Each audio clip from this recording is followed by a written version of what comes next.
Hello, everyone, and welcome to the Whimsical Dark with KL Patrick. I know I haven't done a video in about 2 weeks, but the snow and such and all kinds of other stuff prevented me from doing so. So I am back, and this time I'm going to talk about the saga that is the Sleepy Hollow incident, broken up into 4 books. It is a Gothic tale of not just Faustian darkness, but of possession in a way that it's very unique. The 4 books make it quite long. It is a heck of a read, and there's a lot that you run into throughout it, and you're questioning relationships, questioning what you would do for the people that you love. And I was able to get this as a ARC from PD Olivia, and that was really cool. I really enjoyed reading these books, and I've posted on my Facebook page the reviews of the first 3. So I finished the 4th one, so now I'm going to talk about it. I can kind of talk about it as a whole. It starts out very mild mannered with Marc Saduj and Lori, and they are just enjoying their life together, a new couple having a good time, and that bond between them. They were, say, about to get married or what have you. So that was nice until the car wreck happened, and some things from the back of Mark's mind and his, what can I say, his darkened soul almost. It's as if he had been marked by a man in black since he was a child, and that man in black comes back. Needless to say, and it's not a big spoiler, but Lori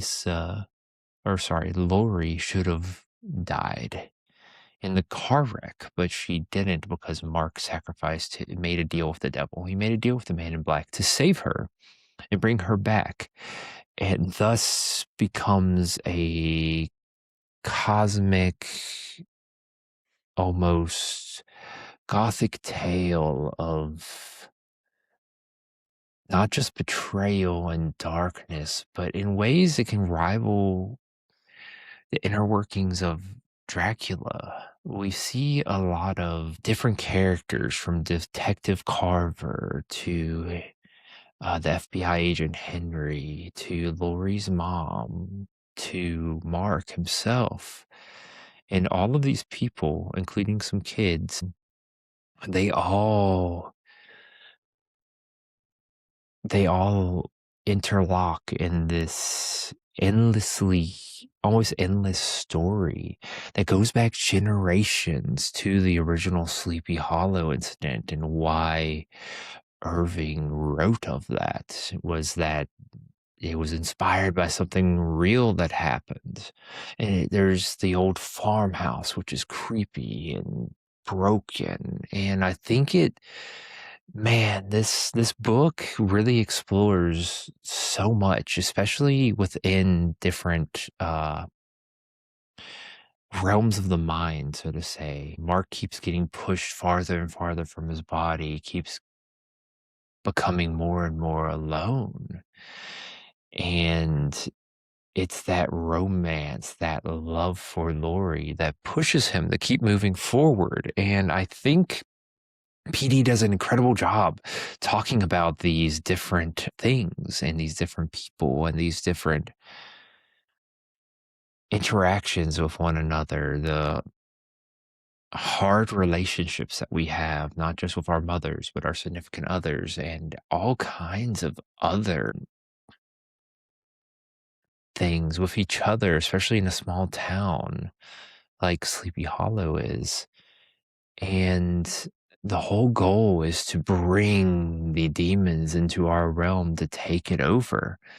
And the man in black is working towards that. He wants to succeed. He wants to bring them back. He wants to be rewarded for what he's done. It just makes me think of human human hubris in a way where Rin, who is the master's, basically, I think to me, he's a play on Renfield. And he's kind of maniacal, kind of wants his own thing. He wants to be like the master, and he is taken away. They're not taken away, but he slowly loses his mind, and that's what I mean. He's doing all these things, and it's kind of hard to like fathom everything that happens throughout the story. And it all, by the time you get to the end, it's kind of all running together, but all meets at a point at the end that is worth the journey. And I think that the best way to experience this, and it is a Gothic tale, and it, it likens back to Frankenstein and Dracula and all those other Gothic tales, Turning of the Screw. And it's funny that at the end of the Gothic month, I going into the next one, I talk about another one, but this one's different. It's kind of a modern version, and it's very much inspired by the old. And I think that's what's important. It's looking at what it means to be human, what it means to do anything for someone that you love. And I think that's what's incredible about this story. And it's a heck of a read because just the first part, book one, is 273 pages. And by the end, you're looking at a hulk of a book, but it's worth it, especially whenever everything starts moving in a way that you're like, wow, this is kind of cool. So, all in all, I think it's a really, really great read, and I'm looking forward to more from PD. And I'm excited to see what else he has coming and what he has in the chamber, and to read his other works like Jiggly Spot and Golem. And we shall, I hope to do that in the near future. I just have so much that I'm reading, but you should go out and buy this book. It's so fun and so different. And it's a heartbreaking tale of a man who slowly loses himself for the one he loves. How far will you go for that person? In the end, Mark makes a choice, and you'll have to read to find that out. Thank you for watching, and I'll see you in the next one. Bye bye.